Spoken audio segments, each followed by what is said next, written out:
हम सीबीएसई का साइंस का जो सैंपल पेपर है उसका सेक्शन सी सॉल्व करने वाले हैं। सेक्शन सी जो है उसमें हमारे पास है 7 क्वेश्चंस। क्वेश्चन नंबर 27 से लेकर क्वेश्चन नंबर 33 तक, और इन हर एक क्वेश्चन में 3 मार्क्स है। इसका मतलब टोटल 21 मार्क्स है। सबसे ज्यादा मार्क्स का ये सेक्शन है। इस सबसे पहले हम बात करते हैं क्वेश्चन नंबर 27 पर। अनिरुद्ध के पास 2 मेटल ऑक्साइड्स हैं, एक है आपके पास मैग्नीशियम ऑक्साइड और दूसरा है आपके पास एल्यूमिनियम ऑक्साइड, लेकिन उसका लेवल जो है वो मिस हो गया है। उसे नहीं पता कि कौन सा एल्यूमिनियम ऑक्साइड है और कौन सा मैग्नीशियम ऑक्साइड है। वो कैसे आइडेंटिफाई करेगा लैब में? तो उसके लिए उसे चाहिए पड़ेगा एक लिटमस पेपर। यदि हमारे पास रेड लिटमस पेपर है और वो टर्न हो जाता है ब्लू कलर में, इट मींस मैग्नीशियम ऑक्साइड है। और यदि हमारे पास रेड लिटमस पेपर है और वो रेड ही रहता है, या ब्लू लिटमस पेपर जो है वो ब्लू ही रहता है, इसका मतलब हमारा जो ऑक्साइड है वो एल्यूमिनियम ऑक्साइड है। क्योंकि जो ऑक्साइड्स एसिड और बेस दोनों के साथ दोनों की प्रॉपर्टी शो करते हैं उनको हम एम्फोटेरिक ऑक्साइड कहते हैं, और एसिड बेस से रिएक्ट करके सॉल्ट बनाता है। आगे चलते हैं हम इस बात से। अब नेक्स्ट क्वेश्चन है हमारा क्वेश्चन नंबर 27। इसका बी पार्ट है कि ईशु ने एक एक्टिविटी किया जिसमें उसके पास है कॉपर सल्फाइड और उसके पास है कॉपर ऑक्साइड। अब उसे उन दोनों कॉपर सल्फाइड और कॉपर ऑक्साइड से कॉपर एक्सट्रैक्ट करना है। तो अब हम उसके लिए क्या एक्टिविटी कर सकते हैं? तो उसके लिए हमको एक इक्वेशन लिखनी है। तो कॉपर सल्फाइड से हमको सबसे पहले हम क्या करेंगे, उसे ऑक्सीजन के साथ हीट अप करेंगे, जिससे हमको कॉपर ऑक्साइड मिल जाएगा। और जब कॉपर सल्फाइड कॉपर ऑक्साइड से रिएक्ट करेगा, हीट अप करेंगे हम, तो हमको प्योर कॉपर मिल जाएगा। This is the equation. और सल्फर डाइऑक्साइड गैस जो है वो एनवायरनमेंट में रिलीज हो जाएगी। नेक्स्ट क्वेश्चन है हमारे पास। ये हमारा जो क्वेश्चन है वो विजुअली इम्पायर्ड स्टूडेंट्स के लिए है। इसमें हमको कुछ कमेंट देना है। सबसे पहले हमको बताना है कि कुछ मेटल्स जो होते हैं वो कुकिंग यूटेंसिल्स बनाने के लिए यूज होते हैं। ऐसा क्यों है? बिकॉज मेटल्स जो होते हैं they are very good conductors of heat, और उनका जो मेल्टिंग पॉइंट्स होता है वो हाई होता है। इस वजह से हम यूटेंसिल्स बनाने के लिए मेटल का यूज करते हैं। नेक्स्ट क्वेश्चन है हमारे पास, जो हाइड्रोजन गैस है वो नाइट्रिक एसिड जब किसी मेटल से रिएक्ट करता है तो हाइड्रोजन गैस इवॉल्व नहीं होती, ओनली मैग्नीज और मैग्नीशियम को छोड़कर। ऐसा क्यों है? तो नाइट्रिक ऑक्साइड नाइट्रिक एसिड जो है वो एक स्ट्रॉन्ग ऑक्सीडाइजिंग एजेंट है, राइट? तो वो क्या करता है कि खुद ऑक्सीडाइज हो जाता है, राइट? और H2 गैस के साथ मिलकर वाटर प्रोड्यूस कर देता है, और N2O, NO, NO2 ये सारे ऑक्साइड फॉर्म कर लेता है। लेकिन मैग्नीशियम और मैग्नीज जो है वो डाइल्यूट HNO3 से रिएक्ट कर हाइड्रोजन गैस इवॉल्व करते हैं। हमारे पास हमको इक्वेशन दी हुई है। इस क्वेश्चन में हमारे पास दिया हुआ है हमको NaCl सॉल्ट है, H2O कार्बन डाइऑक्साइड और अमोनिया, ये चारों रिएक्ट करते हैं तो क्या फॉर्म होता है? तो वी नो वेरी वेल, हमने बहुत अच्छे से पढ़ा है बेकिंग सोडा बनाने का प्रोसेस, और हमको पता है कि हमको क्या मिलता है। हमको मिलता है बेकिंग सोडा मतलब NaHCO3, और NaHCO3 को जब हम और हीट अप करते हैं तो हमको मिलता है Na2CO3।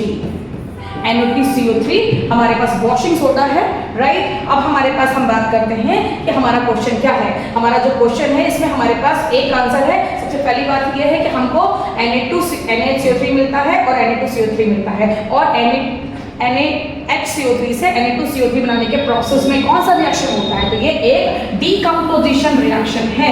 इसके बाद हमसे क्वेश्चन पूछा गया है कि इस क्वेश्चन में हमको यदि हमारे पास A, B, C 3 pH value दिए हुए हैं, A का वैल्यू 6 है, B का 8 है और C का 9.5 है, तो अब हमसे ये पूछा गया है कि इन तीनों में से हाइड्रोनियम आयन किसमें सबसे ज्यादा होंगे?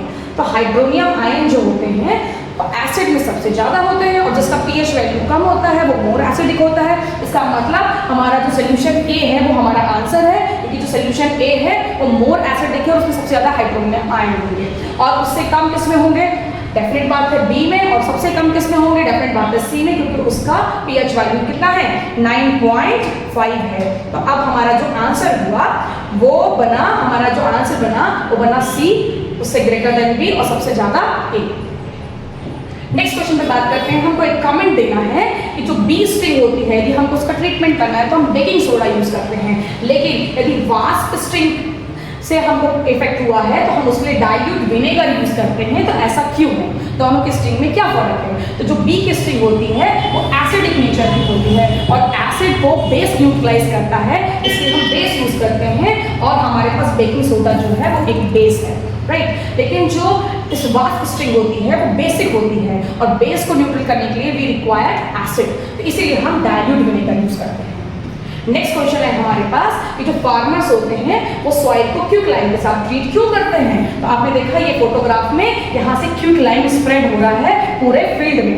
हम ऐसा क्यों करते हैं? क्योंकि क्विकलाइम जो है वो हमारे सॉइल के नेचर को चेंज कर देता है। वो यदि हमारी सॉइल एसिडिक हो गई है तो हमारी सॉइल को चेंज करके वो बेसिक कर देता है, ठीक है। ये हमारा आंसर है। नेक्स्ट क्वेश्चन है हमारे पास कि जो पुराने स्ट्रक्चर्स होते हैं मार्बल के, राइट, तो उनके ऊपर केमिकल का क्या इफेक्ट आता है। तो जब केमिकल से प्रोटेक्ट करने के लिए हमारे एनवायरनमेंट में बहुत सारी गैसेस होती हैं, राइट, और इंडस्ट्री से बहुत सारे एसिड रिलीज होते हैं। जब ये एसिड गैस के साथ रिएक्ट करते हैं और जब रेन फॉल होती है तो जो रेन होती है उसे हम कहते हैं एसिड रेन, और उस एसिड रेन के इफेक्ट से जो हमारे ओल्ड मॉन्यूमेंट्स हैं जितने भी लाइक ताजमहल, इनका कलर चेंज हो जाता है। आप एक एग्जांपल भी दे सकते हैं कि ये आपका बिफोर एसिड रेन है ताजमहल का फोटो, और दूसरा ताजमहल का फोटो जो है आफ्टर एसिड रेन है। तो एसिड रेन के इफेक्ट से हमारे जो ओल्ड स्ट्रक्चर्स होते हैं उनका कलर चेंज हो जाता है। नेक्स्ट है हमारे पास क्वेश्चन कि जो प्लांट की लीव्स होती हैं वो फोटोसिंथेसिस को कैसे रिएक्ट करती हैं, राइट। तो ये तो आपको बहुत अच्छे से पता है कि हमारे पास जो प्लांट की लीव्स होती हैं वो सनलाइट को एब्जॉर्ब करती हैं थ्रू द क्लोरोफिल, और क्लोरोफिल के बाद वो कार्बन डाइऑक्साइड को लेती हैं और उनके रूट्स जो रहते हैं सॉइल से वाटर लेते हैं, राइट। और कौन से टिश्यूज होते हैं आपके पास? वो जाइलम टिश्यूज होते हैं जो वाटर को एब्जॉर्ब करते हैं और जिस ट्रांसपिरेशन के प्रोसेस के थ्रू वाटर जो है वो प्लांट पर चला जाता है, और इन सब के प्रोसेस करने के बाद हमको फोटोसिंथेसिस का प्रोसेस कंप्लीट होता है। ये सारे स्टेप्स हमारे पास लिखे हुए हैं और आपको मटेरियल बहुत इजीली नीचे मिल जाएगा सब्सक्रिप्शन बॉक्स में। आगे चलते हैं हम। इसके बाद हमारा क्वेश्चन है कि हमारे पास एक फैमिली है, राइट, और जिसमें फादर जो है उनकी ईयर जो है बहुत लॉन्ग है और जो मदर जो है उनकी ईयर बहुत शॉर्ट है। अब हमारा क्वेश्चन ये है कि अब यदि हमको उनका genetic makeup ratio right up करना है तो क्या होगा। तो हम सिंपल सी बात ये है कि यदि फादर के लिए हम राइट अप करेंगे तो हमको मिलेंगे LL, राइट, और क्योंकि मदर के लिए हमको पता है कि वो रिसेसिव डोमिनेंट नहीं है, रिसेसिव ट्रेट्स है, और रिसेसिव ट्रेट्स के लिए हम यूज करते हैं स्मॉल लेटर्स, मतलब स्मॉल एल। जब हम इनका क्रॉस करते हैं तो हमको मिलती है फर्स्ट पीरियड जनरेशन F1, और हमको मिलता है LL, और सेकंड में मिलता है LL। अब लेकिन जब ये L और L जब हम इनका अगेन क्रॉस करते हैं तो इनका क्रॉस हम कैसे करते हैं? ये मेथड आपने पढ़ा होगा कि LL, राइट, आपके पास सपोज L और L है और यहाँ पर भी L और L है, तो कैसे रिएक्ट करता है? तो L जब L से रिएक्ट करता है तो LL फॉर्म करता है, L जब L से रिएक्ट करता है तो L और L फॉर्म करता है, L से रिएक्ट करता है तो फिर से LL फॉर्म करता है, और स्मॉल फॉर्म होता है। यदि आप ध्यान से देखें तो दो कैपिटल L हैं और LL हमारे पास 2 बार फॉर्म हो रहा है तो 2, और स्मॉल l एक बार फॉर्म हो रहा है, तो इनका रेशो निकालो तो 1:2:1। तो हम ध्यान से देखेंगे तो हमारे पास आंसर मिल रहा है हमको 1:2:1। ये हमारा जेनेटिक रेशो हो गया। लेकिन इसके बाद हमारा नेक्स्ट क्वेश्चन जो है वो ये है कि यदि इंटरचेंज हो जाए, मतलब जो फादर के जो ईयर्स है यदि वो शॉर्ट होते और मदर के ईयर्स है वो लॉन्ग होते तब क्या होगा? तो उस केस में भी हमारा जो रेशो है वो सेम रहता, 1:2:1 ही रहता, क्योंकि उसका क्रॉस हम ऑलरेडी देख चुके हैं। अब हम आगे चलते हैं कि हमारे पास हाइपरमेट्रोपिया और मायोपिया में फंडामेंटल डिफरेंस क्या है। तो हाइपरमेट्रोपिया एक ऐसा डिफेक्ट होता है कि जब आपको नियर का फोकस करने में डिफिकल्टी होती है, लेकिन फार का आपको एकदम क्लियर दिखता है तो आपको हाइपरमेट्रोपिया है। लेकिन मायोपिया क्या होता है? जब आपको डिस्टेंट ऑब्जेक्ट जो रहता है वो ब्लरी दिखता है, लेकिन नियर का जो ऑब्जेक्ट है वो बहुत क्लियर दिखता है, उस केस में आपको मायोपिया होता है। आगे चलते हैं हमको एक फोटोग्राफ दिया है, उस फोटोग्राफ में हमारे पास एक ऑब्जेक्ट है और ऑब्जेक्ट जो है वो एक फोकस कर रहा है, लेकिन वो फोकस हमारे आई बॉल से बाहर है, हमारे रेटिना के बाहर है। तो हमारा क्वेश्चन ये है कि इस फोटो को देखकर आपको क्या लगता है कि कौन सा डिफेक्ट है? तो डेफिनेट बात है ये हाइपरमेट्रोपिया है। कि हाइपरमेट्रोपिया क्यों होता है?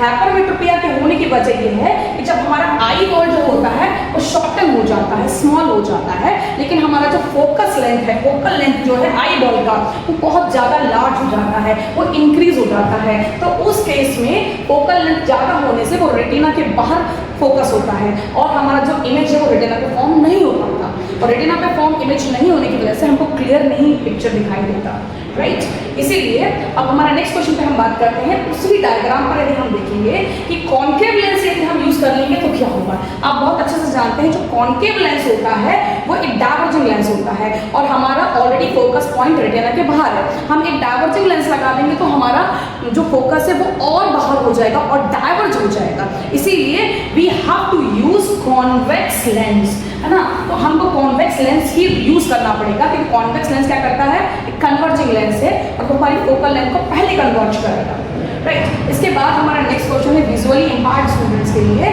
कि हाइपरमेट्रोपिया और मायोपिया में क्या डिफरेंस है। इस पर तो हमने अभी बात किया है कि हाइपरमेट्रोपिया वो डिफेक्ट होता है जिसमें हमको नियर का फोकस करने में दिक्कत होती है पर फार का बहुत क्लियर दिखता है, और मायोपिया में हमको फार का बहुत क्लियर दिखता है पर नियर का हमको इशू आता है। नेक्स्ट बात करते हैं विजुअली इंपायर्ड स्टूडेंट्स के लिए कि मायोपिया जो होता है उसके क्या रीजन होते हैं। तो मायोपिया के केस में हमारा जो फोकस पॉइंट होता है वो रेटिना के बिफोर शिफ्ट हो जाता है, ये मेजर रीजन है मायोपिया का, राइट। तो इसका मेजर रीजन ये है कि एलोंगेशन ऑफ आई बॉल और high converging power of eye lens, ये हमारे रीजंस हैं, राइट। इसके बाद हम बात करते हैं कि हमारे पास यदि मान लेते हैं एक वायर है और उस वायर का रेजिस्टेंस जो है वो R है, जो लेंथ है वो L है और जो क्रॉस सेक्शन एरिया है वो A है। तो हमको इन तीनों में रिलेशन निकालना है। तो हम बहुत अच्छे से जानते हैं कि रेजिस्टेंस जो होता है वो लेंथ के प्रोपोर्शनल होता है, जितना ज़्यादा लॉन्ग लेंथ होगी उतना ज़्यादा रेजिस्टेंस होगा।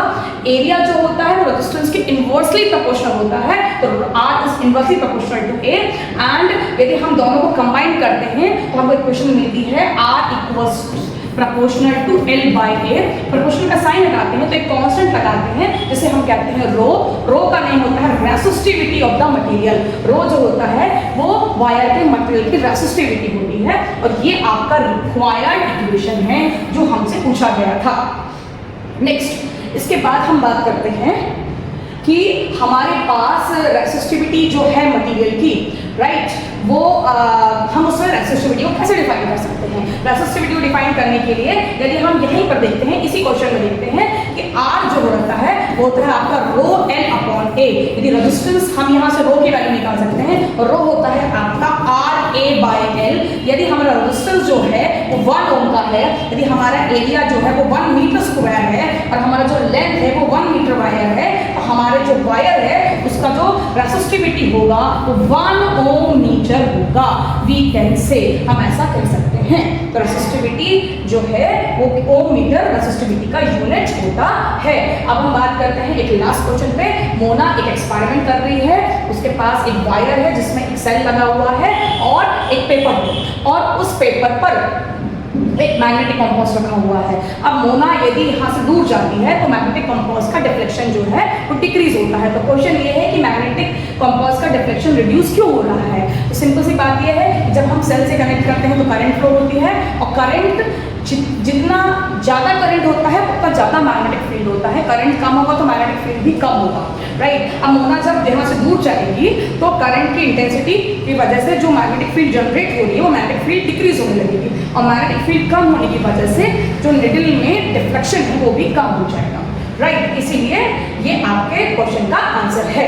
इसके बाद हम बात करते हैं कि हमारा जो नेक्स्ट क्वेश्चन है वो ये है कि यदि हम एक ऐसी चीज मेंशन करनी है जिसकी वजह से हमारी जो निडल में डिफ्लेक्शन इंक्रीज हो। तो यदि हमको डिफ्लेक्शन इंक्रीज करना है इसका मतलब मैग्नेटिक फील्ड को इंक्रीज करना है, और मैग्नेटिक फील्ड को इंक्रीज करने के लिए हमको करंट को इंक्रीज करना होगा। यदि हम सेल से करंट को बढ़ा देंगे, with the help of cell हम करंट को इंक्रीज कर देंगे तो मैग्नेटिक फील्ड ज़्यादा हो जाएगी, जिसकी वजह से हमारा जो कंपास है वो डिफ्लेक्शन ज़्यादा देने लगेगा। और एक लास्ट क्वेश्चन है जो ये पूछता है कि हम करंट की डायरेक्शन कैसे निकाल सकते हैं। तो as you know very well कि ये लॉन्ग लाइन पॉजिटिव साइन होती है और नेगेटिव, यहाँ से आई करंट जा रही है डाउनवर्ड और हम लगा देंगे राइट हैंड थंब रूल। आप जानते हैं राइट हैंड थंब रूल क्या होता है कि थंब दिखा रहा है डायरेक्शन ऑफ द करंट, तो फिंगर्स दिखाएंगे direction of the magnetic field. और यदि हम direction of magnetic field draw करेंगे तो हमको समझ में आएगा कि वो clockwise magnetic field, magnetic line of forces जो हैं वो बन रही हैं। तो ये हमारा आंसर हुआ clockwise. Okay, thank you so much students.